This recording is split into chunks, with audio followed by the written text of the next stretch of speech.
crops are a great management tool to have at our disposal. We've got almost 1,000 acres of cover crops this year. We don't do our whole farm, but we try to do what we can manage and use them specifically at sites where we think they have the most benefit, the most improvement for us. This field behind me is in cereal rye this year. It's really came up nice. We planted it with an air seeder on the back of our Salford. So a Salford's a vertical tillage tool that we work about the top inch of ground to try to push the seeds in a little bit. And we think that seed-soil contact is really important when planting cover crops. There's 1,000 different ways to plant cover crops, whether it's just with your drill or the planter you already own, whether you pay somebody to fly them on the plane or a helicopter.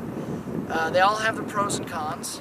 And for us, we like to get into the ground, and running the Salford also allows us to maybe put on a dry fertilizer or lime and incorporate that in a little bit to expedite the process of soil uptake of those nutrients. It also helps us manage our residue a little bit, knock some of these corn stalks over where they'll be a little bit easier to deal with next year when it comes time to plant or even to harvest, so they don't lodge in the soybean platform. Cover crops, I think, are a great tool, especially if you know how to use them. One of the real drawbacks to cover crops is they can be hard to kill if you don't do it right. Annual ryegrass is notoriously hard to kill. It's a great cover crop, and for bang for your buck, it's one of the best out there as far as its rooting structure. But if you miss the timing, it's hard to get rid of. Cereal rye is a little bit easier. It's kind of our go-to late season cover crop because we know it'll grow.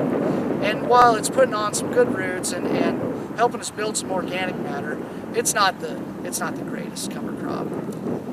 We'd like to get to a point where we're more focused on clover and things that are actually going to build nutrients, so we can use less commercial fertilizer. The benefits, like I said, we're building great soil structure. We're adding to our organic matter.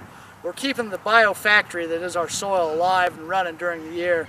You know, there's life out here, and we need to feed it, and we need to keep that cycle going.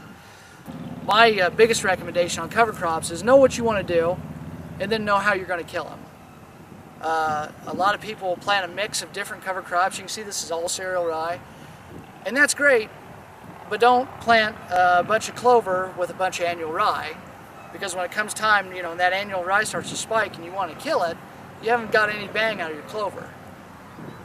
Put it with something that's going to winter kill, or use cover crops in synergy with one another if you're going to have a mix of cover crops, and know how to handle them when it comes time to. Do you want to plant into them? How big do you want them to get? Do you want to let them grow into the season? These are all important questions that you need to have the answers to beforehand instead of trying to figure it out as you go.